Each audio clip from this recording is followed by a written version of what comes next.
मी वर्ग दुसरीत शिकते. आदरणीय व्यासपीठाने येथे जमलेल्या माझ्या मित्रमैत्रिणींनो, आज क्रांतीज्योती सावित्रीबाई फुले यांची जयंती आहे. त्यांचा जन्म 3 जानेवारी 1831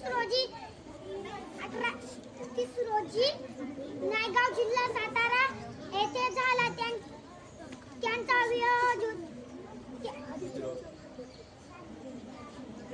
त्यांच्या 9व्या वर्षी विवाह ज्योतिबा फुले यांच्याशी झाला.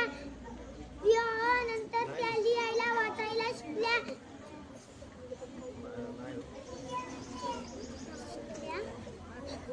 त्या भारताच्या पहिल्या महिला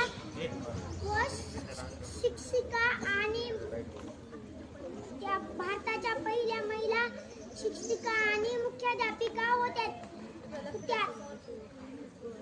त्यांनी 1 जानेवारी 1848 मध्ये पुण्यामध्ये पहिली शाळा काढली. त्यांना माझे कोटी कोटी प्रणाम.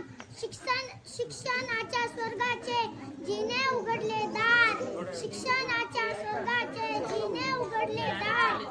तीच सावित्री आज जगाची शिलेदार. धन्यवाद. नमस्कार, माझे नाव स्वरा जगन्नाथ.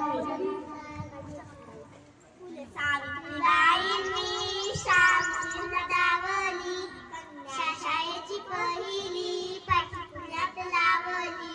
पाऊस शिवले कष्ट नाही सोडली, स्त्रियांच्या मुक्तीसाठी जन्मभराची लढली. कन्या शाळेची पहिली पाटी पुण्यात लावली. जुन्या रूढीची संस्कृती तिनं मोडीत काढली. नाही भिली त्या छळाला ती खंबीर माऊली. कन्या शाळेची पहिली पाटी पुण्यात लावली. गेले पेरून रोपटे वाढले, रोपट्यांचे झाले वृक्ष थंड सावली. कन्या शाळेची पहिली पाटी पुण्यात लावली. धन्यवाद. नमस्कार. समाजाला जिने दिली ज्ञानाची सावली, धन्याची सावित्री माऊली. नमस्कार, माझे नाव आदिती उर्मिला भागवत बैले. मी वर्ग दुसरी शिकते. आज सावित्रीबाई फुले यांची जयंती आहे. त्यांनी मुलीसाठी पहिली शाळा काढली. त्या दलित व महिला हक्कासाठी काम करत त्यांनी बाल विवाह, जाती भेदभाव विरोधात तसेच सती प्रथा विरोध केला. एवढे बोलून मी माझे 2 शब्द संपवतो. जय हिंद, जय महाराष्ट्र. सचिन शिंदे, मी वर्ग दुसरीत शिकते.